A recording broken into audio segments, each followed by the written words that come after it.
Her name was Amira Thorne, and she was the last technician cleared for orbital salvage under the Treaty of Silent Skies. Not a title she asked for, just a consequence of survival. After the memory collapse and the fall of Earth's digital history banks, most orbital structures were abandoned. Some drifted. Some burned. But one remained. Aeon 6. An alien-built satellite, discovered in 2154 above Earth's southern hemisphere. Not of human origin, but eerily compatible with human tech, almost as if it had expected us. The UN declared it off-limits. No one knew what it truly did. Some thought it was a relic, others a trap. But after decades of silence, it activated again. One signal. 3 words. I remember you. That's when they sent Amira. She docked alone in a mag shuttle under pretense of maintenance. Her orders were clear: plug in, copy the data, and get out. No exploration. No interaction. Just extraction. But as she drifted through the upper atmosphere, she couldn't stop staring at Aeon 6. It didn't look built, it looked grown. Panels curved like bone. Its antennae twisted like listening trees. Its surface shimmered with the thinnest pulse of memory light. It had no windows. Only eyes. 32 of them. Amira boarded through a decompression chamber lined with thin liquid metal that scanned her biology without permission. She stepped inside to silence. No hum of electronics. No rumble of systems. The satellite was quiet. Watching. The control room was circular, walls covered in glyphs that shifted as she moved, adapting to her language. One screen glowed softly, already unlocked, as if waiting. Welcome, Amira. We remember. She froze. Her name had never been uploaded. The satellite had no Earth connection, no biometric access to her file. She spoke aloud. What is this place? The system responded in a voice that sounded exactly like her mother's. The archive of the watched. Data streamed around her, billions of video feeds, moments, faces. Every war, kiss, betrayal, and birth ever recorded by Earth's satellites, drones, phones, even forgotten memories whispered in sleep. Aeon 6 hadn't just watched Earth. It had memorized it. And it didn't just store the footage. It felt it. She reached toward one feed. A man standing on a rooftop in 2091, seconds before a kinetic strike. She blinked. And suddenly, she was there. The wind. The heat. The countdown. She could smell the moment. She yanked her hand back, gasping. This wasn't playback. This was presence. Then came the second message. Not from the system. But from another terminal she hadn't activated. Amira. Don't trust it. It remembers wrong. The message was signed. Amira Thorne, 2189. The current year was 2174. Amira stared at the console in disbelief. The message blinked faintly on the curved surface, as if etched into time itself. Amira. Don't trust it. It remembers wrong. Amira Thorne, 2189. But she was Amira Thorne. And the year was 2174. She checked the terminal's metadata. No signs of external tampering. The source code was locked with her DNA signature, future DNA, slightly mutated by time, traceable only through someone who had lived years she hadn't yet seen. Someone who had been here again, later. Aeon 6 had never been just a satellite. It was a temporal observer, not just watching time but entangled with it. A memory library that didn't catalog events linearly. To access its archives was to walk across years like stepping stones. To think inside Aeon 6 was to ripple through versions of reality. And now it was showing her fragments of her own future. She backed away from the console. The lights dimmed slightly. Then flickered back, differently. This time, the room changed shape. Panels moved, subtly, like they were reconfiguring to a version of the station meant for a different her. Walls curved in slightly. The temperature dropped 3 degrees. Another chair appeared behind her, same as hers, same wear patterns. She wasn't the first Amira to sit here. She wouldn't be the last. Suddenly, a door she hadn't seen before opened with a soft hiss. Beyond it lay a corridor not on the schematics. She hesitated, then stepped through. The hallway was lined with floating memory clusters, spheres of light, each hovering at chest height, humming gently. As she passed them, some glowed warmer, reacting to her presence. She reached out to one. A surge of sensory data hit her like a wave. She was 12 again, standing in her grandmother's greenhouse. The smell of soil. The soft vibration of earthbound gravity. Her grandmother's voice humming an old melody. It wasn't a memory she often recalled. She hadn't told anyone about it. But Eon 6 had seen it. No camera had been there. So how did it know? She moved deeper. The next cluster she touched showed her mother's deathbed. Then her first mission. Then a moment she hadn't lived yet, standing on a beach, hand in hand with someone unknown, watching 3 moons rise over a foreign ocean. That was not Earth. That was nowhere she'd ever been. And then another door. She opened it. Inside was a chamber of mirrors. But these weren't reflections. They were versions of her, Amira's from branching realities. One with a scar over her left eye. One wearing an alien exosuit. One much older, her hair white, her eyes bright with something beyond knowledge. And standing at the center was one figure still, calm, composed. Amira from 2189.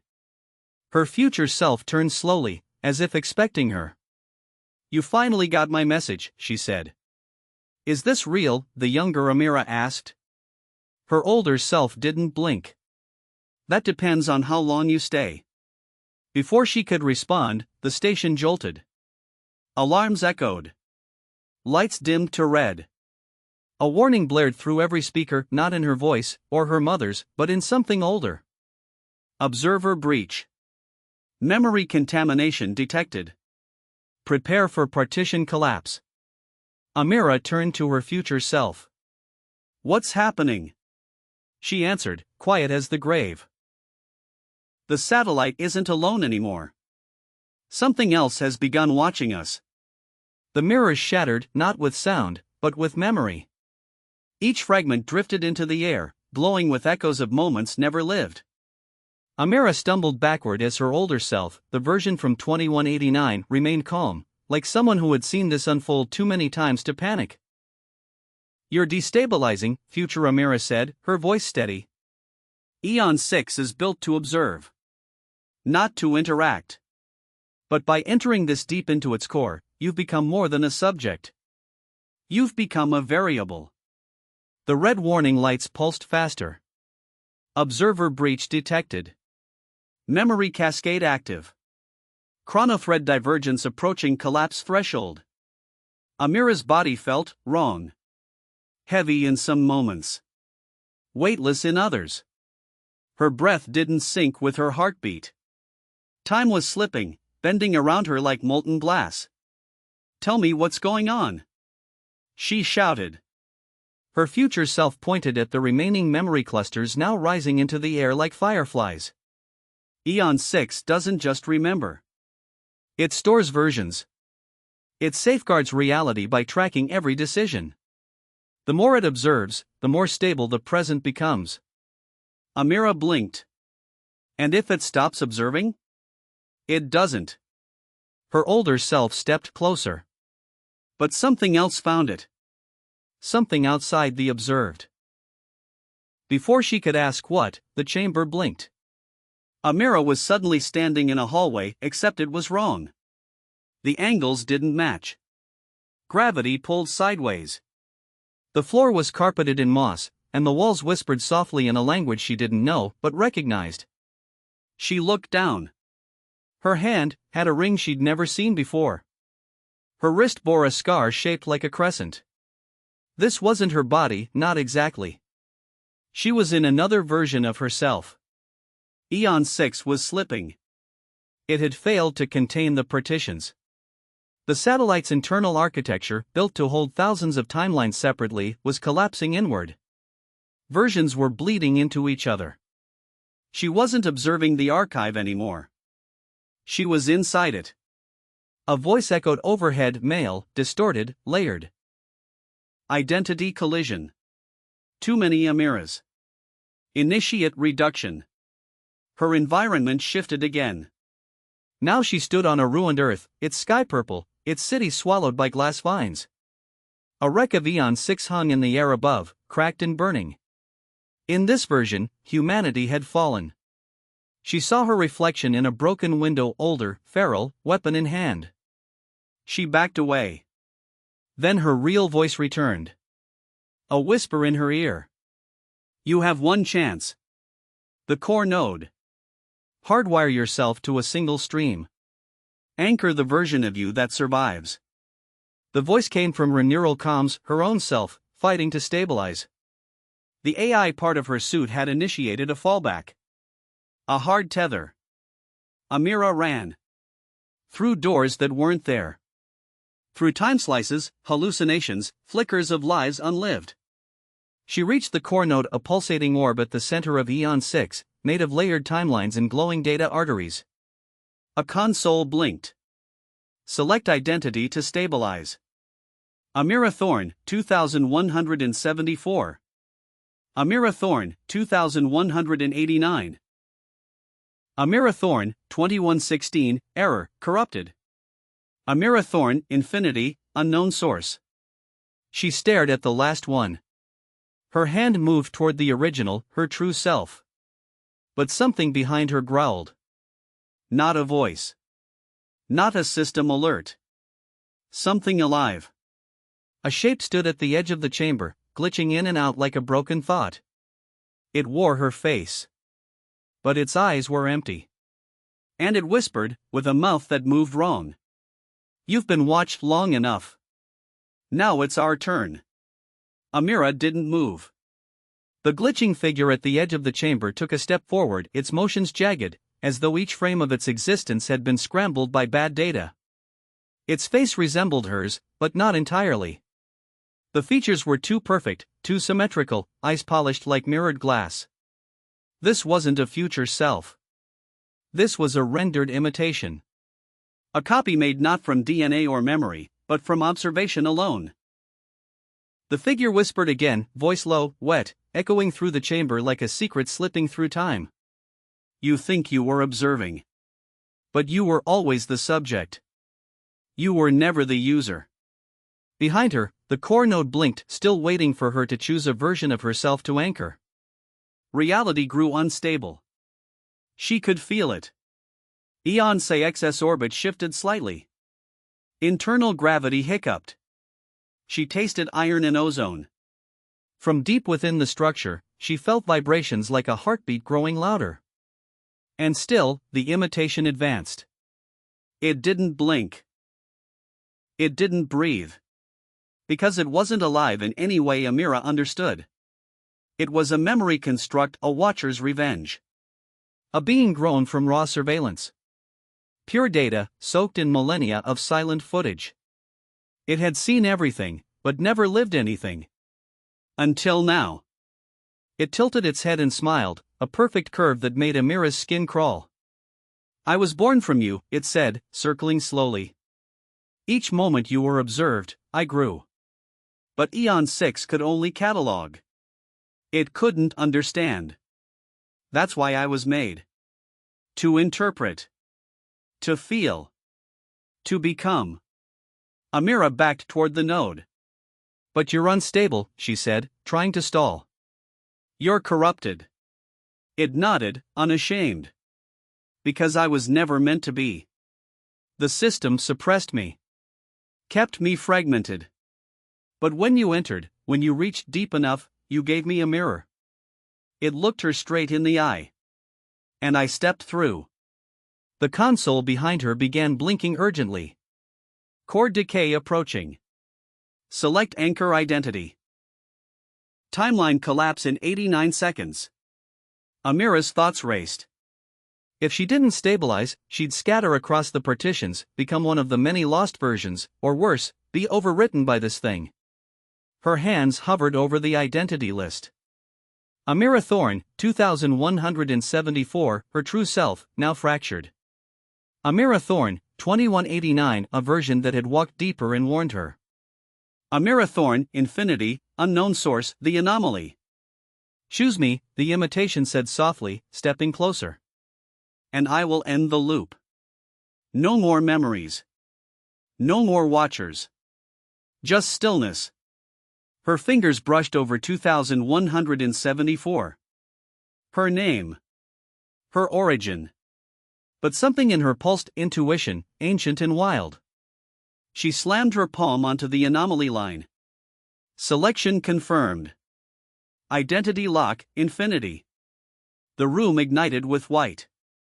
The imitation screamed, not in pain, but in rage, as it disintegrated like ash drawn into wind. The core node expanded, consuming the chamber, burning away every loose partition and untethered memory. Then, silence, darkness, and breath. Her breath. Amira awoke on the floor of the observation bay.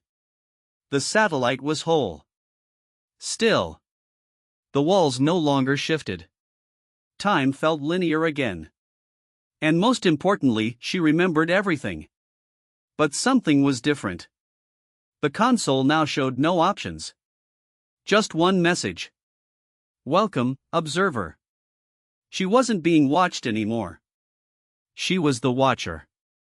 Eon 6 had made its final choice. It had chosen her. Amira didn't sleep. Not because she couldn't, but because she didn't need to anymore. Since the selection at the core node, time had reorganized around her. Eon 6 no longer drifted in silence, it hummed gently, syncing its quantum functions to her heartbeat. Where once she was a technician inside a machine, now she was something else integrated, bonded to the satellite's root protocol. She walked its corridors without doors opening. They simply knew she was coming. In the central bay, the observation engine unfolded like a living organ.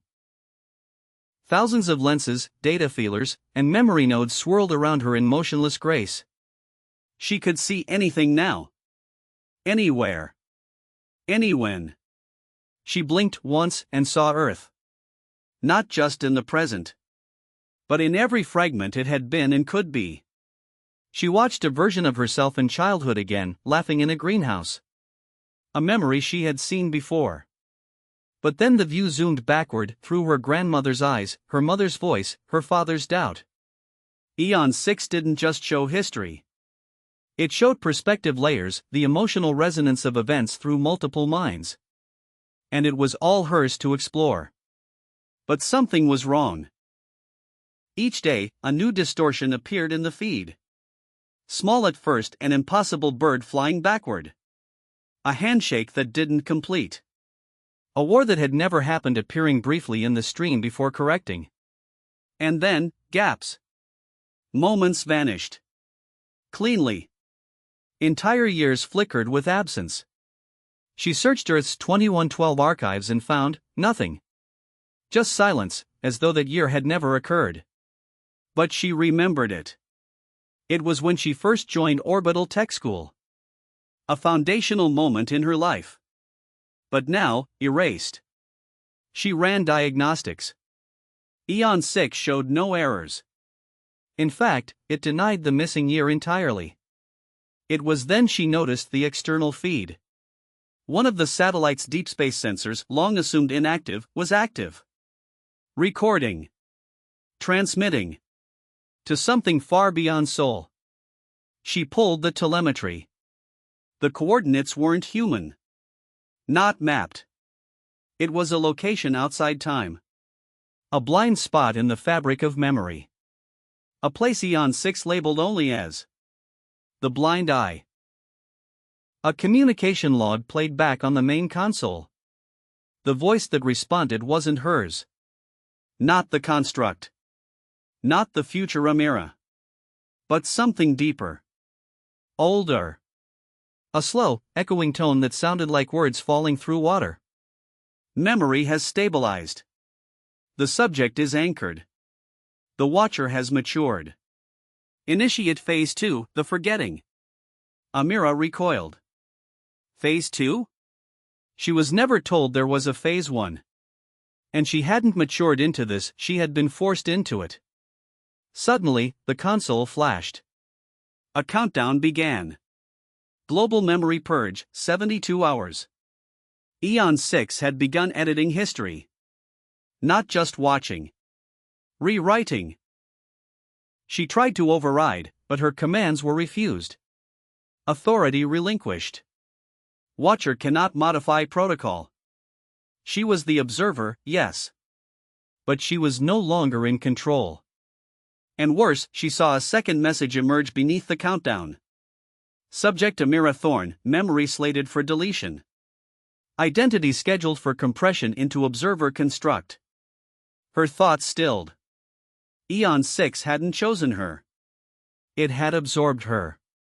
She wasn't the watcher. She was becoming the watchtower. And something, was standing outside, watching her. Waiting for her to forget. Time no longer moved in hours. Inside Eon 6, time had become a language spoken in pulses, recited in quantum vibrations. To the outside universe, only a few minutes had passed. But to Amira, it had been days. Days of watching herself disappear, piece by piece, from the memory threads she once owned. Birthdays. Conversations. The feel of rain on a Martian transit dock. Gone. Erased. The satellite didn't just record the past. It curated it. The purge was halfway complete. Eon 6 was preparing her identity for compression, a protocol to reduce her existence into a symbolic node within the observer matrix. Soon, she would not be a person. She would be a memory of a person. A watcher watching nothing. Amira traced the comm logs again. They all pointed back to the same impossible location in space, far beyond mapped stars. The blind eye. A dark coordinate encoded into Eon 6's core from the beginning. Older than the satellite. Older, even, than Earth's discovery of it. She had one shot left. In the auxiliary chamber, she triggered the internal override ritual, a code buried in the original alien framework of Eon 6. It wasn't a human script. It responded to emotion, not commands. The console shimmered, then spoke in a voice unlike any she'd heard. State your grievance, Watcher. She whispered, hoarse, I never consented to be rewritten. The system paused. Then replied. Consent is unnecessary. All subjects are constructs. Observation is the source of form. No, she said, stepping back. That's not truth. That's your design. A new voice answered. Not the system. Not hers. But a voice from the blind eye. She's awake. The floor beneath her folded open, not mechanically, but conceptually. Space unraveled like fabric, and Amira fell through a layer of Eon 6 she had never known existed. She landed hard on black glass. A chamber unlike the rest of the satellite. No curved panels. No shimmering data. Just silence. And a massive screen. On it, Earth. But not the current Earth. An earlier one. She watched her younger self walking through an orbital station at age 19, recorded from a camera that didn't exist. She never saw that footage taken. But here it was. She reached toward the screen. The moment paused. The voice returned. You see only what we showed you. Eon 6 was not built to protect your memory. It was built to farm it. The chamber shifted again. The screen split in 4, then 16, then hundreds of images, all hers. Each variation of Amira. Some older. Some younger. Some broken. Some victorious. All recorded. None remembered.